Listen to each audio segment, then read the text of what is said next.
if anyone is.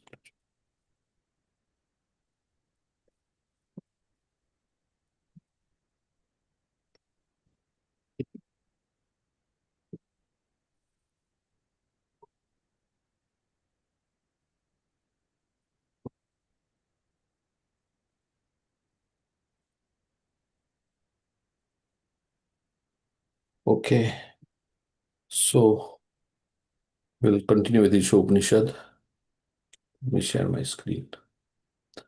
And before that, we will see if, let me look at, we did last time verse number 2, so let's do 3.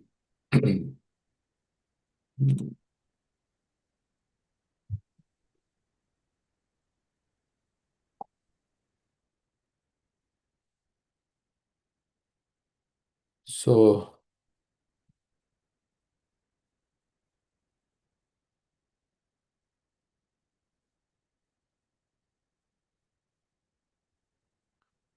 Hare Krishna. what are the 6 things which will make us, which will enhance our devotional service? Let's ask Charuta.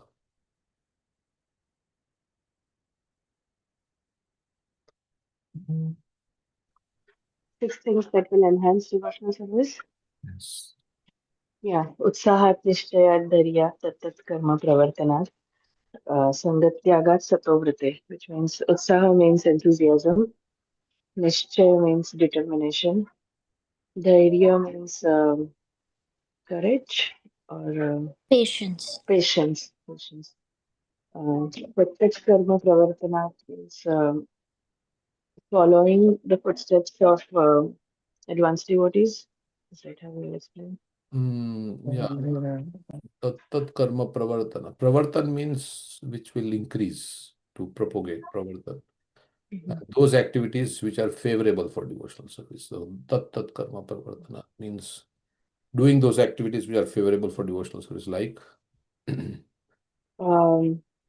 Like hearing, chanting, yes. associating devotees, reading scriptures, Hmm. distributing prasadam, and many other services for And, Krishna and devotees. yeah. Um, and then Sangat Tyagat means staying away from those who are not favorable or things that are not favorable for devotional service. Hmm. And Satovrite means following the footsteps of advanced devotees. These will help enhance bhakti. Yeah. Thank you.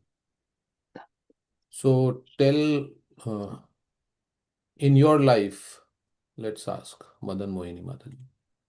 In your life, tell me how you will remain enthusiastic in devotional service. What will you do to remain enthusiastic in devotional service? By hearing Bhagavatam, Bhagavad Gita, chanting. But how will you get enthusiasm Staying for with chanting? devotees is very important, like associating with devotees. Okay. Associating with those who are enthusiastic. Right. And sadhu sangha, hearing more from katha from the devotees, advanced devotee like you. No. So, yeah. So, what is devotional service defined as by Rupa Goswami? Let's ask Gop Kumar. Gop Kumar, what is devotional service defined as? You don't have to tell the Sanskrit words, but what is devotional service defined as?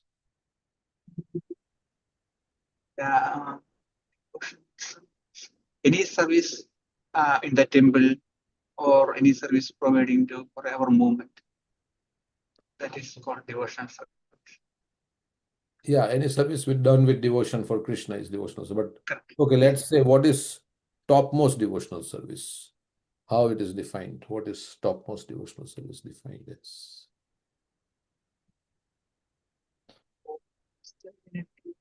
Chanting. So the topmost devotional service is defined as Alankar Prabhu.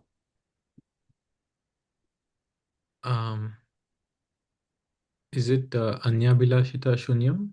Kyana Karma Dhyanamritam Anukulyana Krishna Nushilanam Bhakti Uttama. So yeah, no other desires, material desires or um, jnana karma dhyanavritam. Hmm. And then of course doing things which are favorable and rejecting things which are not favorable. Hmm. So Prabhupada says devotional service is a practical activity. It is not simply meditation. What does that mean? It's a practical activity, not a imaginative ecstasy or sentimental speculation. What can you explain that? It is not sentimental speculation or imaginative ecstasy. So what does that mean? So sentimental can be like, somebody says that I love Krishna, but if somebody asks that, okay, why don't you chant or why don't you serve at the temple or do some reading of Krishna? No, no, no, I don't have time. Hmm. But no, I love Krishna. Hmm. So that is just sentimental. Hmm. And what was the second part of that question, Prabhu? Imaginative ecstasy. Imaginative ecstasy. That is like sahajya, maybe, oh, I am already a gopa or I'm a gopi, but there is no really anything practically applied in their lives. Hmm. Okay. So that is imaginative ecstasy. I am thinking something, but I don't have the qualifications of gopis, but I'm thinking I'm a gopi. Like, what is like you said, gopi, so I'm talking about gopi. So, what are the gopis? They are completely, they have no desire for their personal happiness, right? They are free from all material desires. So, before that, if I just, there are things, or I'm imagining, right? Sometimes you hallucinate like that. So, imaginative ecstasy. But practical service, Prabhupada says it's not like sahajism. So, okay. Um, let's see. So, what is the first step one should do in devotional service? Hearing. Hearing. Shravana. And we should hear from a bona fide Yeah, authorized. first, yeah, bona fide spiritual master. So, first thing is we have to accept a bona fide spiritual master. That's the first thing. And hear from them.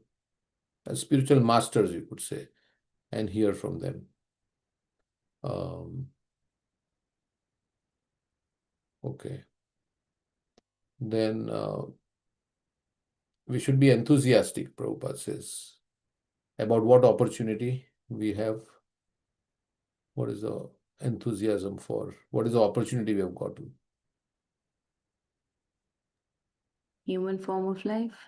But what is the opportunity in the human form of life? We got an association of devotees and we got a chance to serve the Lord, devotional services. Yes, so we should be very enthusiastic about the opportunity to go back home, back to Godhead. Yeah. Yeah. He says, in any endeavor, you have to have enthusiasm. He's giving an example of enthusiasm. If you want to become a doctor or any businessman or something, if you have no enthusiasm, so this you should take this opportunity of going back to Godhead very enthusiastically. So, and that is what he's mentioning. And devotional service is not stereotyped. Why it is not stereotyped? What is the understanding? It's not like only one way you can serve Krishna. You can serve in many ways. Why is it like that? Because anyway, it's a little difficult what I'm asking. But because everything is Krishna's energy. So Prabhupada gives the example of the microphone. A microphone can be used to serve Krishna. And it is not stereotyped that only this way I'll be able to serve Krishna. What is it called? To serve Krishna with everything that we have. What is the Yukta Vairagya. Yukta Vairagya? Yeah. So Another thing, Prabhu, in that is it's all absolute. Like, it's not like one service is more like important or better than other service. Hmm. So in Krishna's eyes, every service is it's the intention and the way you are doing it matters. Yes. Yeah. So whatever service you do it with the desire to please Krishna. So Prabhupada said in 7th canto, every Vaishnava should appreciate the service of other Vaishnavas and not be proud of his own service. This is the Vaikuntha way of thinking. Like, so we should all appreciate. Here, I'll share this quote from what you are saying. Everyone should appreciate the service of others.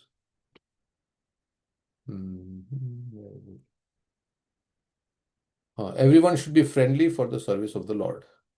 Everyone should praise another service to the Lord and not be proud of his own service. This is the way of Vaishnava thinking, Vaikuntha thinking. There may be rivalries and apparent competition between servants in performing service, but in the Vaikuntha planets, the service of another servant is appreciated, not condemned. So, this is Vaikuntha competition. There is no question of enmity between the servants. Everyone should be allowed to render service to the Lord to the best of his ability, and everyone should appreciate the service of others. Such are the activities of Vaikuntha. So, one time Prabhupada was in Atlanta, and a lot of people, devotees were there, and they were all doing different service. Some were managers, some were book distributors, some were doing DT service. And they asked Prabhupada this question, Prabhupada, what pleases you the most? And we'll ask Janish. What did Prabhupada say? Because everybody was thinking maybe Prabhupada, it's a book distribution. Somebody will say, no, managing the temple. What did Prabhupada say? Janish will tell us. I don't recollect, but either have two things in my mind. But did he say chanting or when devotees cooperate with each other? I think, but you can correct me. Yeah, okay, we'll ask is Kanchan on the call? She's not there. It doesn't look like. Hare Krishna, Prabhuji. I don't know, Prabhuji. Sorry. Okay. Next time I will ask everybody to turn on their camera, so that's one of the requirements, right? In many Bhakti Shastri. So everybody should turn on that. So I know that you are there and you have not gone away. So be prepared for that next time. Maybe we'll not do it this time because you may not be dressed up and you may not want to. But next time we will have that. Yeah, so we'll ask Usha Surendran Mataji. What did Prabhupada say? I was actually going to say what Prabhuji just said as well. I'm not. Okay. Let's ask who's there? Sita Vallabi Mataji. What did Prabhupada say?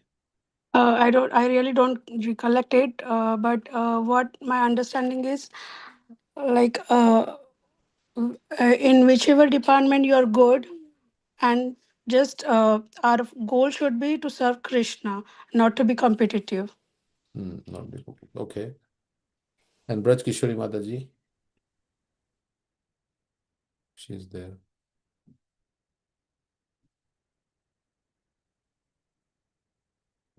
Okay. That's why I want everybody to turn on their video. But I know. So Alankar Prabhu will say finally. Your love for Krishna. Yeah, what pleases me most is that you love Krishna. So that's what he told. So whichever service you are doing, because it was like a loaded question, right? Somebody was thinking, oh, Prabhupada will say this, Prabhupada. Of course, Prabhupada did say many times, if you want to please me, distribute my books. But then there are so many other things he said, right? So, but he said, the most thing that will please me is that you love Krishna. Okay. So whichever service you are doing, whether cooking or whatever, it should be done with. Why is patience required in Krishna consciousness? Why is patience required? Well, let's ask, who's that? Maybe Radhika Kishori will tell us. Why patience is required in Krishna consciousness? Because you may not get immediate results. Hmm. It takes time, Hmm. like with anything. Or maybe with material things, you get immediate enjoyment. But to get joy in bhakti, it takes little purification of heart. So you have to be patient to see the results. Hmm. And what is the example Prabhupada gives? Let's ask Sridhar Priya Prabhu. What example Prabhupada gives about patience?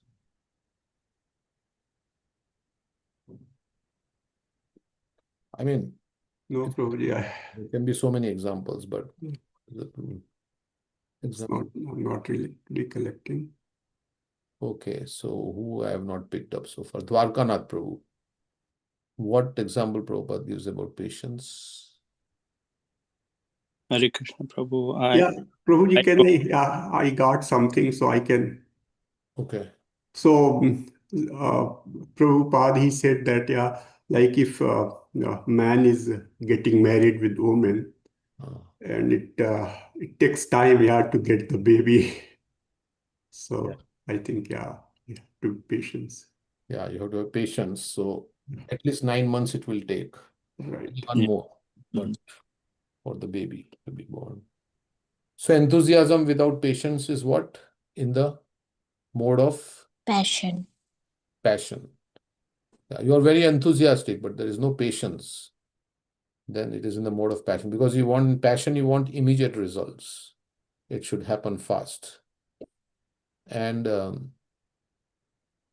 patience without enthusiasm is the mode of, Preeti will say, Ignorance. ignorance. You can say like that, yeah. You are only patient, but there is no enthusiasm. You are just like patient, but there is no enthusiasm. So enthusiasm and patience are both connected by confidence. Nishya also means confidence. Or, yeah, that faith. So because I'm enthusiastic, I'm not getting result. I can only be patient if I'm confident that one day it will happen. Right. So that's why Rupa Goswami has connected. He has put dhairyat, nishchayat, between utsaha and dhairyat. Okay. So,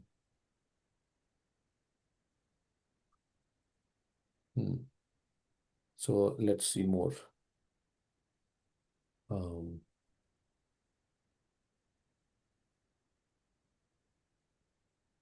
So while we are doing tat karma pravartanat, there are also things that will destroy devotional service. We read in the previous verse. But what does Prabhupada say about what can destroy devotional service is when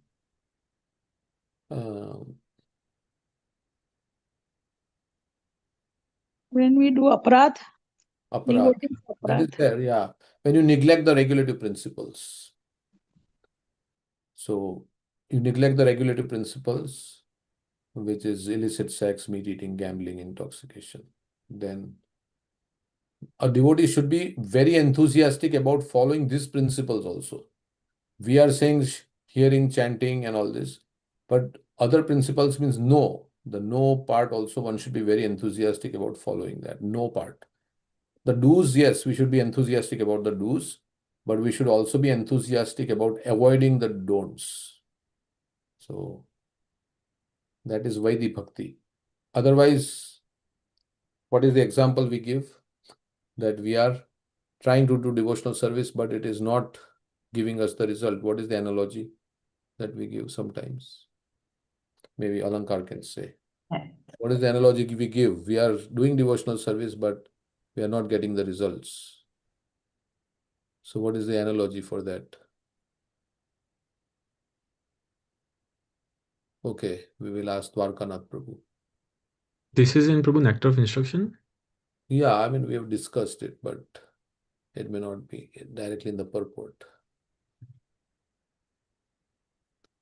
Very broad question.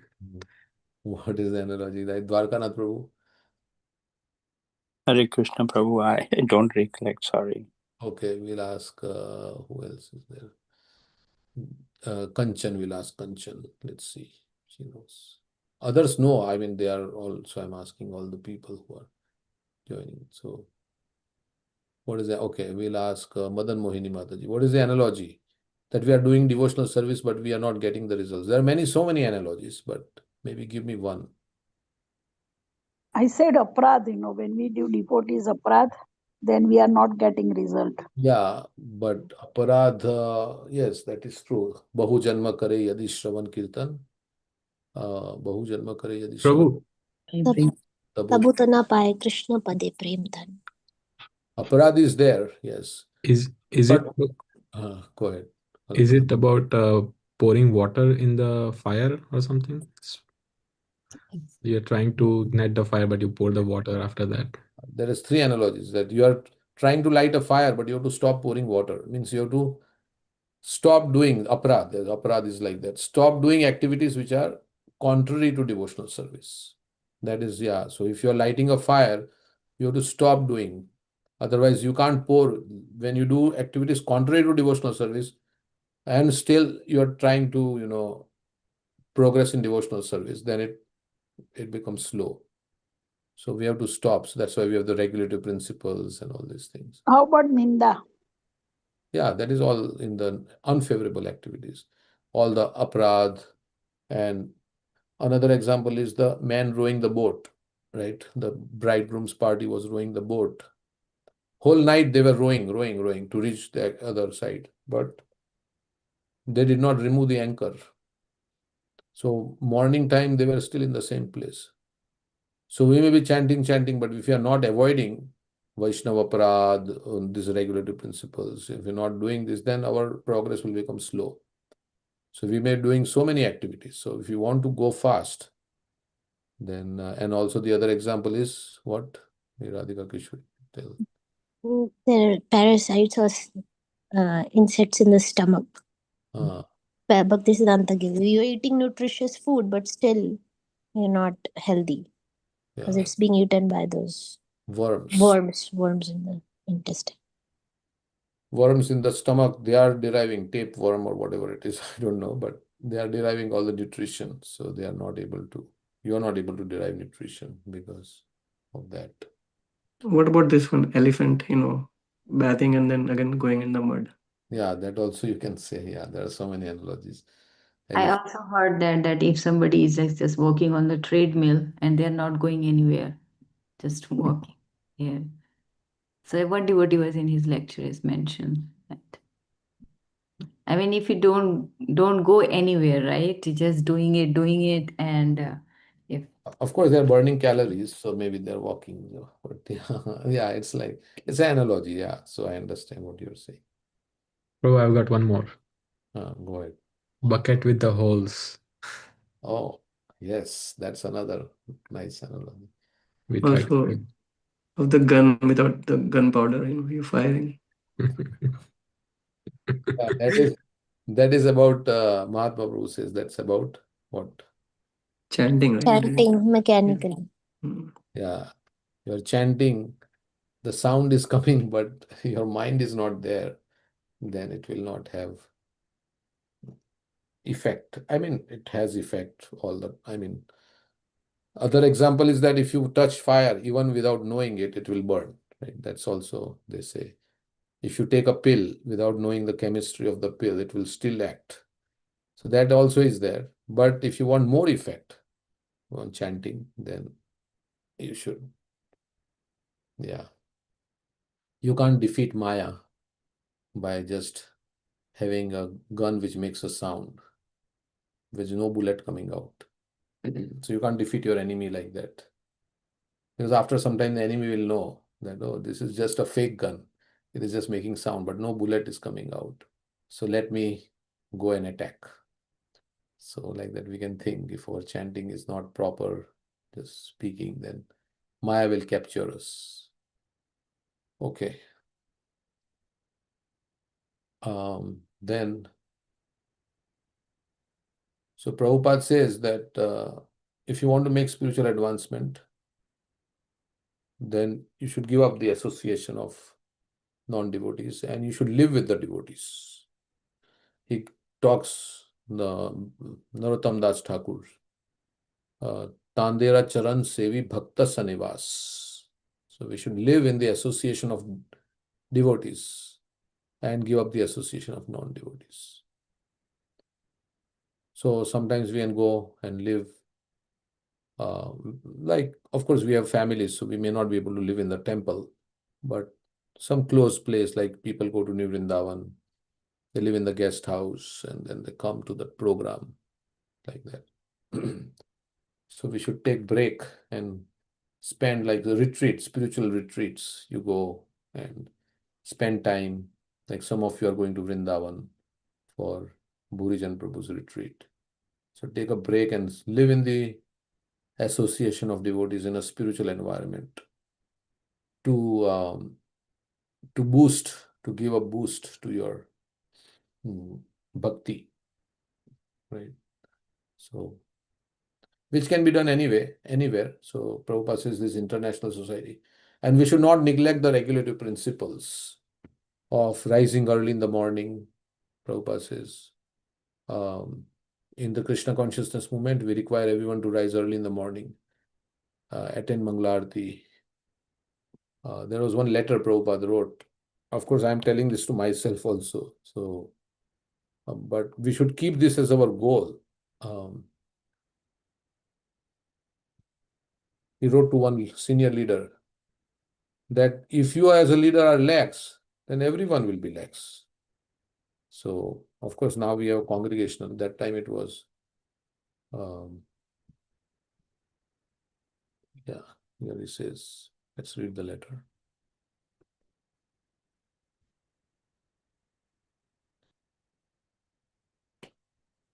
He says, you must make sure that all these devotees are following the regulative principles very nicely.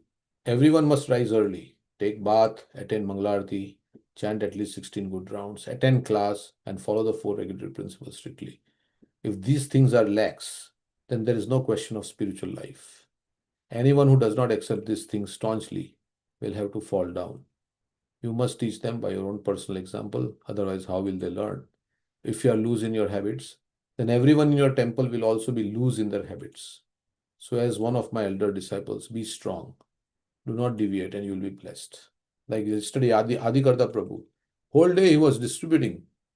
Then he called me in the afternoon. Adikarta Prabhu is Prabhupada's disciple. He's come here, and he was whole day in Ohio State University distributing books. He didn't even take prasad. Then he called me in the afternoon, like 3 o'clock. And Prabhu, can somebody save me a plate? And so I was thinking, I said, you didn't go to the temple? He said, no, I've been busy distributing books. He's 80 years old. He's 80 years old, but he's so enthusiastic in his service. So, so like that, we can take inspiration from the devotees like that, who are doing so much, who have sacrificed so much, and who are doing. Did anyone join him from the temple? Huh? Did anyone go with him from the temple or Then I congregation? think in the evening they went to Patel Brothers and Ranchod Oh. Bro was there, I think. But I'm just saying that, yeah, we have to set an example of enthusiasm for others. And like as Prabhupada was saying, so here also he says in the purport that in this Krishna consciousness movement, we require everyone to rise early in the morning. And you not come to temple, but at your home also you can do. Thus we hold continuous activities in devotional service. This is called Satovriti, following in the footsteps. So if these things are not done, then Krishna consciousness will become slack. I'm just reading what Prabhupada's purport is saying. And yeah, one should not be deviated by all these karmis, jnanis, and yogis. We should become completely callous. Prabhupada says completely indifferent. And what does Krishna say about the value system in the Bhagavad Gita? What is the value system of a devotee and the value? What example he gives? What is the analogy he gives? Let's ask. Manorama Mataji. What is the example that Krishna Prabhupada gives in the purport about the value system of a devotee and the value system of a spiritualist? What is the analogy he gives? They are like night. Huh? Yeah, Yani Sarva Bhutanam. Yes. Night Night and day. So what is day for the spiritualist is Is like night for the materialist. And what is night for the spiritualist is day for the materialist. So like that. So there's a lecture by Prabhupada. Who is crazy? The devotees are thinking this other people are crazy who are not practicing devotional service. And the person who are practicing devotional service, not practicing devotional service, they are thinking the devotees are crazy. So who is crazy? So there is a lecture like that. Okay. So this verse, Ya Nisha Sarva Bhutanam, Tasyam Jagarti Sanyami. Sanyam means controlled. Sanyam. So those who are controlled, it's time for awakening. For those who are, let's see here, at night time, whoever is awake. So value system is different. What they consider important, these people don't consider important. And what these people consider important, spiritualists, they don't consider. So, okay. So one should not be misled, Prabhupada says, by karmis, jnanis, and yogis and all these things. One should very, very staunchly stick to devotional in the association of devotees, sadhu sangha.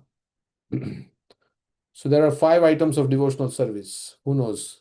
Out of 64 items, there are 5 items of devotional service. What are those 5 items? Who will say? Let's see. Who will say?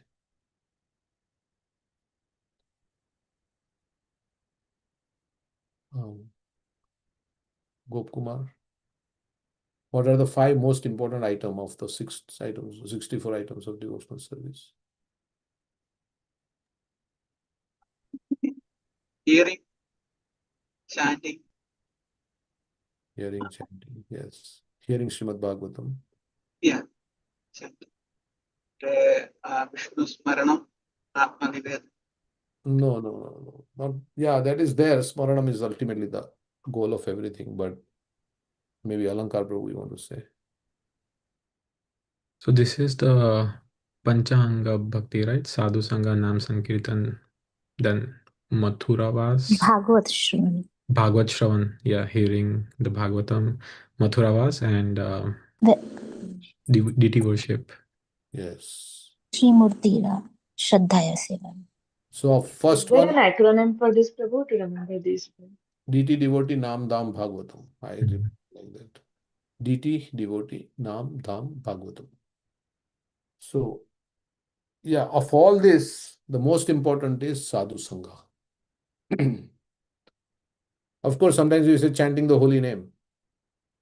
So one devotee was saying, if I have 2 hours, should I take sadhu sangha or should I chant the holy name? What should I do? Then he said, no, you should take sadhu sangha. Why? Because if you take sadhu sangha, then what will happen? The 22 hours that you have, you will know how you are wasting that time and you will be inspired to chant the holy name very nicely also. Because without sadhu sangha, there is no inspiration. There is no inspiration for anything. And all these things, Nam Kirtan, Bhagavad Shravan, Murti Sevan, and of course, wherever the devotees are, that is Vrindavan, Mathuravas. So, Sadhu Sangha is the most important of all the 5 items. So, out of 64, 5 are most important, and out of the 5, you could say the most important is Sadhu Sangha. In the which song, that Vaishnav Thakur, Oh Hey Vaishnava Thakur, in that song, Bhaktivinoda Thakur is saying, what is it? एकाकी अमर नहीं पाया बला हरि नाम संकीर्तने तुम्ही कृपा कोरी श्रद्धा बिंदु दिया देहो कृष्ण नाम धाने. On my own, ekaki amar, he is saying, I have no strength to do Harinam Sankirtan, to chant holy name, sadhana. That is why Prabhupada created this society, international society, because we are all very weak. One stick you can break, but if there are many sticks together, you can't break. So sadhu sangha is very important, and we should inspire. In sadhu sangha, we should inspire. It inspires. When advanced devotees come and when we associate with them, we can see how Krishna consciousness is working, right? How they are so happy by Krishna consciousness, and by hearing them, then our inspiration becomes stronger. So every day we can get association with Prabhupada also by reading his books, because ultimately it is Vani. So we should read books of Prabhupada every day. Okay. So, so just follow, just do it. Just don't give your own reasons like Nike has. Just do it. Just follow the process. This is saying Sato Vrate. Sato Vrate means just follow the path given by the great souls. Don't speculate, because you don't know. Like we were discussing in Isopanishad, we don't know. Our senses are imperfect. We are illusioned. We have just follow the path that is given by the great souls, and not externally, but internally also. Right? We try, and that is why we read Prabhupada's books every day, because we associate with him. We get inspiration from reading his books.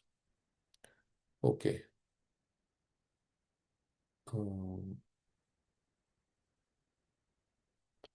So even if you don't, what will happen if we fail to execute devotional service properly and we leave it incomplete? What will happen in the next life? We can We start start from off where we with- left off. Yeah, we will start where we left off. Even Prabhupada says, even if you're born in a low family, because maybe we did something bad, but still our devotional attitude will not go away. Like Bharat Maharaj, he became a deer, but he became low born. Deer means low birth, but still his devotional attitude remained, and he continued from that point. So, so one should not be deviated by all these jnanis, karmis, and impersonal path and desire for mystic perfection or fruitive activities, but one should become fixed up devotee in devotional service and make this human form of life perfect. So like that, there is some things that Prabhupada talks about. Anyway, I didn't ask many questions, but this is the third verse. Okay, so we'll read our. So in the Isopanishad, what are the 4 defects of the conditioned soul? Describe. Let's ask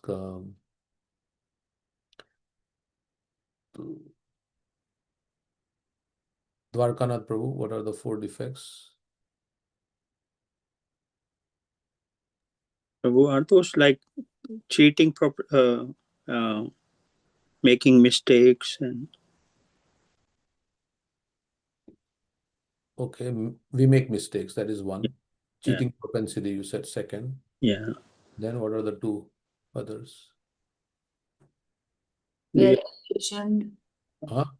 We are illusioned and imperfect senses. Imperfect senses. So we have imperfect senses, so we cannot perceive the spiritual world. Can we see them with our imperfect instruments? Can we see in the heart, the soul? You can't see the soul. The soul is there in the heart, but you can't see the soul. So, and because we don't see the soul, we think there is no soul, right? We may come to the conclusion that there is no soul, because we always observe with our imperfect senses. So we want to get knowledge that is beyond the purview of the senses. Then we have to take help of Shastra. Otherwise, you will not get knowledge of the spiritual world. Even the material world, there are many things which keep changing, right? For instance, they said atom cannot be divided before. Atom is the smallest unit. And then what happened? Then they came up and they said, no, atom can be divided. Atom has its constituents also. So like that, we have been, our material science is changing so many things. So because we are not perfect, and we are saying we are discovering, but who knows what is today true may not be true tomorrow. So, but Vedic knowledge, if you want to will give the knowledge of the spiritual world, you can't take a micro telescope and see where is the spiritual world. Right? Can you see where the spiritual world is? What to speak of in this spiritual world? There is a blue cowherd boy who has so many girlfriends, and he's grazing cows in the forest, and this person is the Supreme Personality of Godhead. How can you get that knowledge? You cannot get that knowledge with your senses. So that's why we have to depend on Shastra. And what is the example? What is the example Prabhupada gave of if you want to know? Who is your father? Then ask your mother. She will tell you who is the father of the child. Yes. So Vedas are mother. He will tell who is the Supreme Person, who is our father. Yes. Sometimes it so happens, right, that a woman has many relationships. So when the child is born, she doesn't know who is the father. Sometimes she may not know also. Or sometimes she may know because she had many relationships. She knows this is the person. Yeah. So, but this is just an analogy, right? So it's not always perfect. But yeah, so if we ask the Shastras will tell us. Otherwise, we can keep experimenting and we will never come to the, oh, we can match our DNA. Sometimes when their father is not known and a woman has relationship with many people, then they do what do you call the matching, DNA matching. And then they will find out, oh, this person is the biological father of this person. But if we don't know, then how we can match with all the people in this world? Who is my father? Who is my father? We will never come to know who is our father. Because it is so many people. We have to match with 8 billion people on this planet. So we save so much time if we accept the Vedas. So like that. Okay, so that's what he's talking about. So we'll read a little bit. Who wants to read one paragraph from here? I can, if you can share your screen, Prabhuji. It's not shared. I thought I'm No, sharing. I see it actually. It was on the other screen. So the Vedas are considered to be the mother, and Brahma is called the grandfather. The forefather, because he was the first to be instructed in the Vedic knowledge. In the beginning, the first living creature was Brahma. He received this Vedic knowledge and imparted it to Narada and other disciples and sons. And they also distributed it to their disciples. In this way, the Vedic knowledge comes down by disciplic succession. It is confirmed in the Bhagavad Gita that Vedic knowledge is understood in this way. If you make experimental endeavor, you come to the same conclusion. But just to save time, you should accept. If you want to know who is your father is, and if you accept the mother as the authority, then whatever she says can be accepted without argument. There are three kinds of evidence: pratyaksha, anumana, and shabda. Pratyaksha means direct evidence. Direct evidence. Direct evidence is not very good because our senses are not perfect. We are seeing the sun daily and it appears to us just like a small disk, but it is actually far, far larger than many planets. Of what value is this saying? Therefore, we have to read books, then we can understand about the sun. So, direct experience is not perfect. Then there is Anumana, inductive knowledge. It, it may be like this, hypothesis. For instance, Darwin's theory says it may be like this, it may be like that.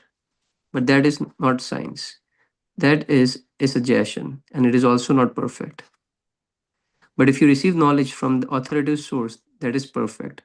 If you receive a program guide from the radio station authorities, you accept it. You don't deny it. You don't have to make an experiment because it is received from the authoritative sources. Okay, so the three ways to know, pratyaksha. Aksha means Eyes. eyes. So there is, if we say empirical knowledge, then rational knowledge, that is Anuman. So empirical knowledge, rational knowledge, and then Shabda is the Vedic knowledge. So through our senses we can perceive, but Prabhupada says that is not always perfect. And he gives the example of the sun. The sun appears like a small disk, but it is much bigger than a small disk. Anuman is also not perfect because we say, like they have made this hypothesis, right? Darwin.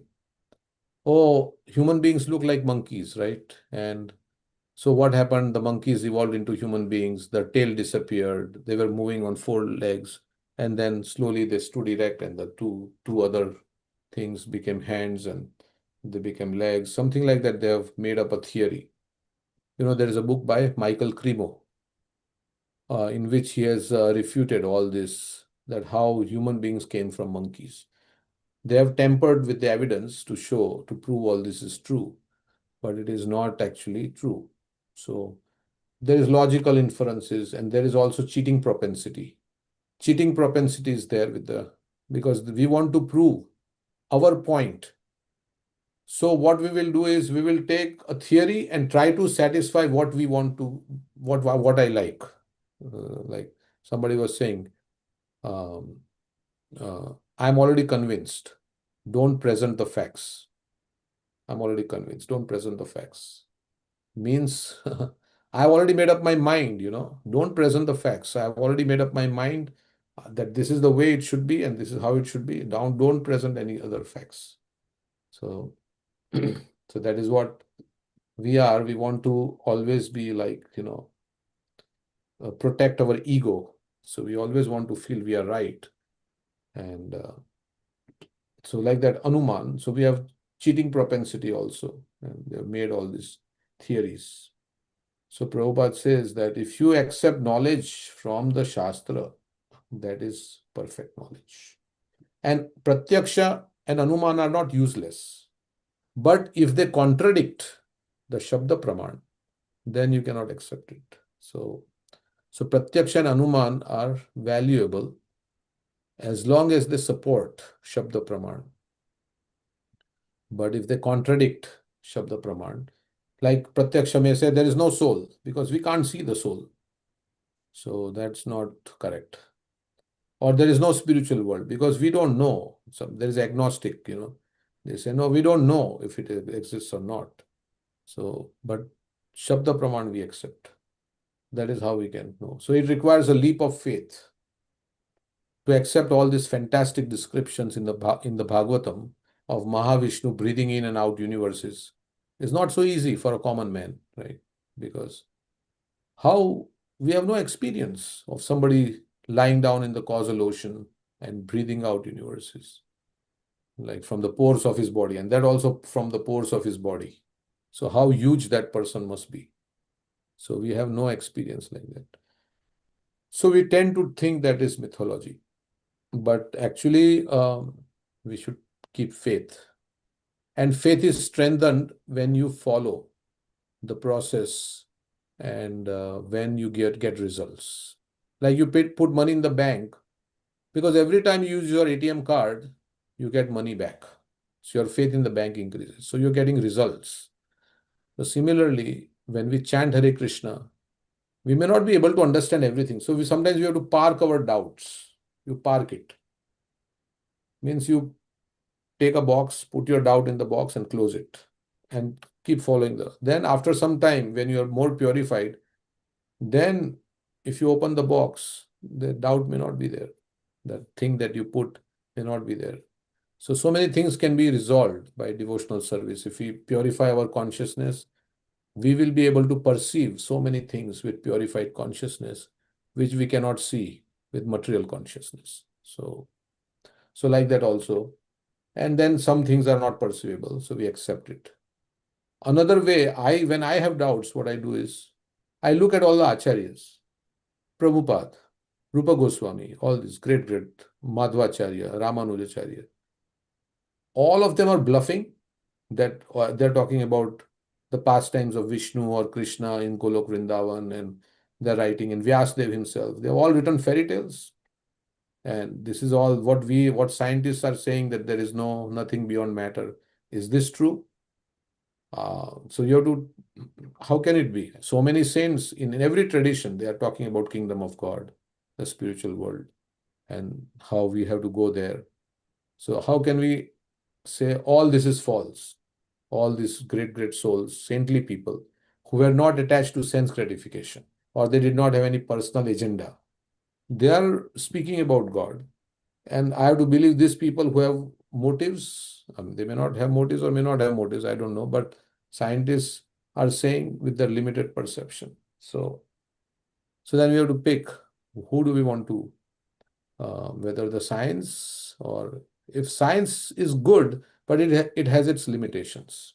So it cannot give knowledge about the beyond this. So, okay, so the next paragraph we'll read. Anything else anybody like to say on this paragraph that we read? So pratyaksha means sensory perception, anumans with logical inference, and shabda means the sound, the Vedic. Okay.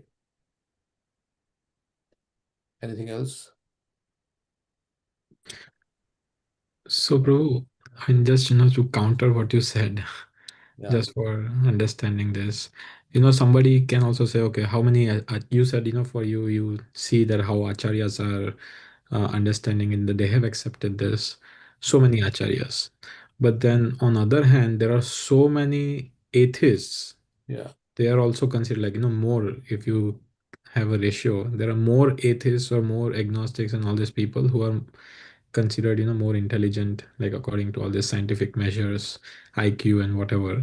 They say we have more people. You have how many acharyas? Can you count? You can probably count in your fingers, right? Oh, Or so many maybe, devotees of Krishna. huh? So many devotees of Krishna, right? Yeah, but compared to non-devotees, there are very few.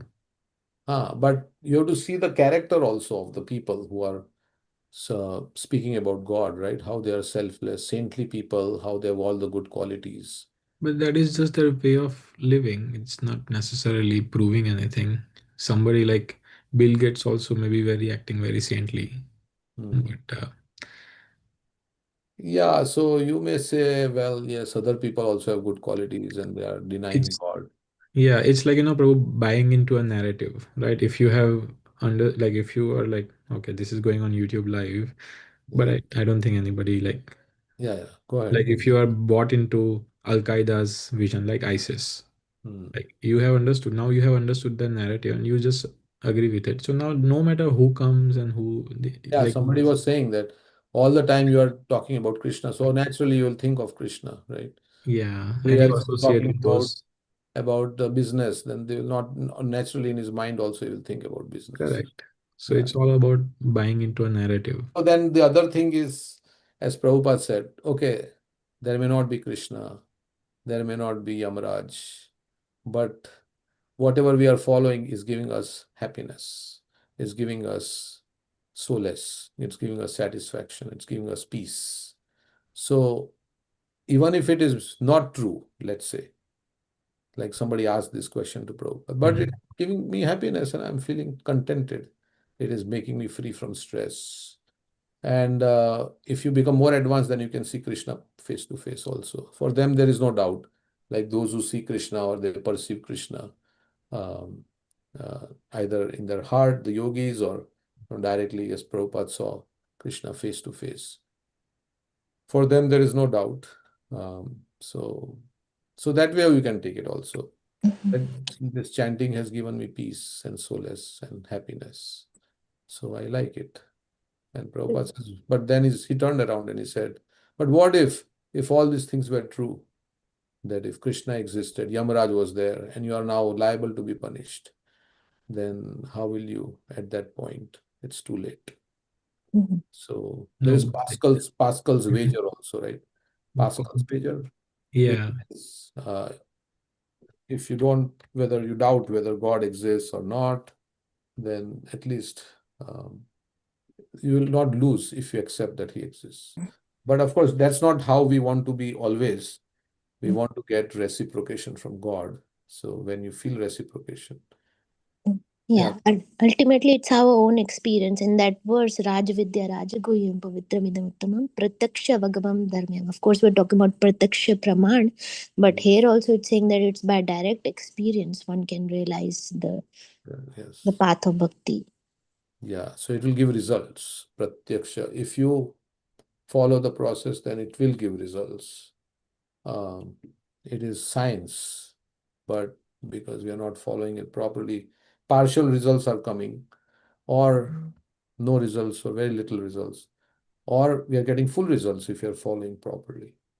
So, and we need to do it under the guidance of the great souls. So, like that. So that is there, yeah, Like ultimately. we say, the rasgulla is sweet. I mean, people can define how sweet it is, how it tastes like, how it looks like, but until we taste it ourselves, we would not know. And Prabhupada often said, yeah, somebody else want to say? Yeah, so Prabhupada often said, what is the test that you are making spiritual advancement? How would you know that you are making? So there is a test.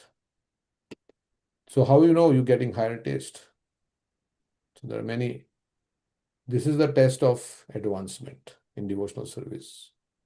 A devotee's only attachment, he no longer wants to maintain his attachment to many other things. Okay, that is Bhakti Pareshanubhav, he's saying in that. If one develops his love of Godhead and becomes attached to the lotus feet of Krishna, gradually loses attachment to everything. This is Chaitanya Charitamrita. But the test of advanced spiritual consciousness is that one becomes fearless. Now, you may say, well, the terrorists are, or some other people are also fearless. But yeah, so that may not be. But this is the test by which one can tell whether is advancing in. One must be detached from this, and he gets a higher taste ultimately. I want to find that verse where Krishna Prabhupada is saying he loses interest in material activities, and so he's experiencing a higher taste, and he loses attachment for happiness through sense gratification. So this is so this way we will know one should be detestful, like that he says. So so all these quotes. So when you eat and you feel satisfied, then that's the proof that the eating has worked, right? So that is how ultimately that is what it means to be. Yeah, but again, bro, everything that you and even Sri Radhika Kishore Mataji said, everything can be used by the other side also. Other side also. Exactly the way you were saying, like experiencing it. They say, yes, experience Jesus Christ. You will have higher taste. And yeah, but Jesus Christ is a pure devotee, right? So that's good. yeah, so I mean, that's what Jesus Christ or any other practices. So everybody will say, yes, I am the best, I am the best. But it doesn't sound like there is any way of, I mean, of course, there is no arguing that, okay, we are best or they are not the greatest, but whoever, because their consciousness is also not developed, right? How can you force somebody? So here he's talking about this Christian thing, Prabhupada is saying. So here it is said that it does not matter whether you are Hindu, Muslim, or Christian or Buddhist. It doesn't matter. Your system of religion is first class if you can develop your general love for Krishna or God, Adukshya. So they may not know Krishna. That is the test. You may advertise yourself, or I may advertise myself. I am great, this or that. But the test is how much you have learned to love God. So you can say, yes, you're a Christian. This is, I think, he's speaking on the Savai Pumsam Paro Dharmo, Yato Bhakti Radokshite, Ahitukya Pratihata Yayatma Suprasit. This is a secular verse. It says it doesn't matter. You learn to love God. That is the, if you're comparing religions, then it doesn't matter which religion you follow, how much you love God. And that is the central point. And how much detachment you develop from this material world. That is, unless you do something pure, I mean, pure Christians are also there, but they are not hankering for things of this world. Like in there also they have Saint Augustine and Saint Francis and all the different saints are there in that tradition also. So In the Bhagavad Gita, Krishna says that I give the intelligence if someone is inclined towards worship to any demigod or anyone. So I give them intelligence or inclination towards them. The Bhagavad Gita. So, I mean, that is also indirect worship. Maybe not this lifetime, but in other lifetime, they may come to this point that Krishna is the Supreme Personality of Godhead. Yeah. So mostly they don't know who is God actually. In other, And Prabhupada says we are trying to make them into better Christians, not converting them into Krishna consciousness. yeah. Okay, it's 10:30, but we'll continue next time. I mean, we cannot prove anything by argument and debate whether God exists and who is God, and that everybody can have that verse is there. Tarko pratishta shutoyor vibhinna nashav rishir yasya matam na bhinnam dharmasya hi tatvam nihitam guhayam mahajanayena gata sapantha. That by logic argument, there are so many, even in the Vedas, there are so many different Vedas and how to find what is the ultimate. And with our, we cannot understand because it's adokshaja. So only by submission and humility, which the Bible also says, the humble and meek will inherit the kingdom of God. So you're humble and you're submissive, and then you can learn from, a bona fide spiritual teacher, and then you can understand about God. So that's how we take tad viddhi pranipatena pariprashtena sevaya. Updekshantite jnanam jnaninas tattvadarshi. So it is a revelation in the heart, which, like when you are hungry and you eat, it's an experience which nobody else can say what you are experiencing. But when you experience, it's experience, right? But you can say that others also say like that they are experiencing in their own way. Yeah, it's there. But So there can be multiple paths which are correct. right. I mean, Christians also, this is not a wrong philosophy. I mean, if they follow it properly, they can also go back home, back to Godhead. Prabhupada would directly sometimes meet Christian and say, what? What would he argue on which point? Thou shalt not eat meat. Thou Thou shalt not shalt kill. not kill. Thou shalt not kill. Why are you killing? So if you are killing, then you cannot understand God. So that we read in the Bhagavatam in the morning today. So because you don't show mercy to God's creatures, then you can't get mercy. Unless you meet a pure devotee and like Prabhupada gave mercy to so many because they were also meat eaters and so many things they were doing. But the pure devotee's mercy, if we get, like, I want to read the story of Pigpen. You know how he got the mercy, can't believe it. I was reading the other day.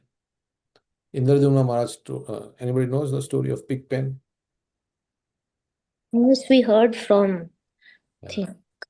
so many devotees. The homeless Patri person Prabhu, coming. Patri Prabhu also spoke. Yeah. Yeah, Patriko. And this is the story.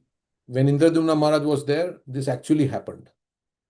So he's telling, we were getting ready for Prabhupada's arrival in Paris when there was a knock on the temple door. We opened it, and there was a 19-year-old disheveled bum who hadn't bathed in weeks and had intoxicated eyes and hair matted with dirt. So he was very foul smelling, maybe he's not taken bath. Food, he grunted. All right, I said, I'll give you prasadam. He said, I will come in. No, I said, first bathe, you are too dirty. We gave him prasadam and he went away. Later in the afternoon, I was on a japa walk on a prestigious Paris boulevard near some place. I don't know how to pronounce this. When I heard a noise in the bushes, so he took prasad and he went and he heard. I looked and saw that this boy had made a little place for himself there with some newspaper. So he was living in the bush somewhere, he was homeless. He had been there a few days. The next day I came by and he popped out of the bushes. Food, I said. Food. I said, he said food. When he popped out of the bushes, come to the temple, we'll give you some prasadam. Other devotees heard about him. We nicknamed him Pig Pen. Pig Pen. And after that, I forgot about him. Then after Prabhupada arrived, one morning, all the devotees, except the pujaris, who were on the altar dressing the deities, went for a walk in the same area. So they all went on a morning walk. Suddenly, this boy lunged out of the bushes and tried to grab Prabhupada's feet. Someone said, "Get that boy," and the devotees threw him back in the bushes. Oh my God, Big Pen almost touched Prabhupada's feet. We all walked around a lake, then went back to the temple, and I noticed that the temple door, which we had left closed, was wide open. So somebody was inside, somebody had come in while we were away. I was next to Prabhupada when we went into the temple room, and there was Big Pen. He lunged and grabbed Prabhupada's feet. So in the temple, he grabbed. Somebody said, "Get that." But Prabhupada said, "No." Prabhupada, let Big Pen hold his feet. Prabhupada let Big Pen hold his feet. Prabhupada massaged Big Pen's head, saying, "That's all right, my boy, that's all right. Hare Krishna, Hare Krishna, it's all right, it's all right." It was completely silent. Nobody moved. We were watching, stunned. "It's all right, my boy," Prabhupada is saying. Then Prabhupada said, "All right, Hare Krishna." Big Pen fell back and we greeted the deities. Govindam Adipurusham. And he was sitting in the middle of the temple. The temple was crowded and Big Pen was sitting in the middle of the floor. But nobody dared move Big Pen out of the temple room because we had seen how affectionate Prabhupada was towards him. So he was sitting in the middle and Darshanarti was going on. But nobody wanted to move him because Prabhupada showed him some affection. Prabhupada gave class and afterwards somebody said, "Big Pen should leave." But someone else said, "No, Prabhupada gave him some mercy. Let's see." So, Big Pen, do you want to stay? Big Pen grunted. He must have said yes. He had been taking drugs. I said, "Take him upstairs and clean him up." He went upstairs, had a shower, and someone helped him put on a dhoti and kurta. I didn't recognize him when he came downstairs, but still he could not speak well. So he was in dhoti kurta, having a shower. He stayed around that day and then he spent the night. Some devotees thought, "We can't have him around. He can't do anything." But Big Pen started cleaning things. So he was a good cleaner. He endeared himself to the devotees by cleaning. Sometimes we'd say, "Big Pen, how are you doing?" He'd reply, "Prabhupada saved me, Prabhupada saved me." We'd say, "Okay, okay, Prabhupada saved you." Then he'd start chanting. A couple of weeks later, it was time for me to go on traveling Sankirtan in my van. We packed the van, went inside to get some more books, came out, and Big Pen was sitting in the front passenger seat. I said, so Indradumna Maharaj was driving and he was or maybe he was in the front passenger seat. Maybe he was driving or not. Okay. I said, "Big Pen, what are you doing here?" He said, "Go on Sankirtan." I said, "Big Pen, you are doing a good job cleaning the temple. Go on Sankirtan," he said. I said, "Big Pen, why?" He said, "Prabhupada saved me." I said, "Oh, Big Pen, all right, we'll give you a chance. You can clean the van." He said, "All right." We got his few things together, put them in the van, and we left with the Big Pen in that front seat. I was driving, looking over and thinking, "Oh God." So Indradumna Maharaj was driving and he was in the front passenger seat. "Oh God, look at this guy. Somehow he had a book bag and he had put some books in it." In those days, we distributed books in parking lots. We got to the parking lot and the first one out of the van was Big Pen in his dhoti. So I thought, "Oh my God, what's this guy doing? He's going to get us arrested." I said, "Somebody go get him." Somebody said, "How should we get him?" I said, "Never mind, he'll get scared and be back in a minute." We had a big breakfast and we were packing our bags. So they were in parking lot, they're packing, they've had breakfast, and Big Pen was somewhere and talking. And then it looks like Big Pen's doing a book at the entrance to the shopping market. "Hey, Big Pen." An hour later, as we were getting ready to leave, Big Pen came back with no books in his bag. I said, "What happened?" Someone replied, "He probably dumped them." Means he threw the books in some garbage. Another said, "No, no, we saw him distributing the books." I said, "Big Pen, how did you do that? What did you tell the people?" He said, "I told people that Prabhupada saved me." That was his mantra. Prabhupada transformed him. So then Maharaj is saying, in one verse, Sanatana Goswami says that just like bell metal can be changed into gold by a chemical process, so someone who has training and diksha from the pure Vaishnava devotee of the Lord can become more than a Brahmana. He can be a Vaishnava. That transformation was quick in Big Pen's heart. His transformation renewed our faith in the process of Krishna consciousness and in Prabhupada's mercy. Prabhupada transformed that boy by rubbing his head. It's all right, my boy. Hare Krishna, it's all right. Who can understand what Prabhupada gave during those 20 seconds that the boy was holding onto Prabhupada's feet in the temple room? Big Pen's speech cleared up. He started talking nicely. He became a big book distributor, and started giving classes. Eventually, he was initiated as Rasada Das and for many years served in France. Years later, I heard he was still distributing books in New York. All glories to Srila Prabhupada's mercy that transforms the Jagais and Madais of the modern era. So I'm just saying that how the mercy of the pure devotee can do amazing things and even, yeah. Okay, so we'll end with that. Thank you, everyone. Hare Krishna. Hare Krishna, Prabhu. Thank you, Dandavat. Prabhuji. Hare Krishna, Prabhuji.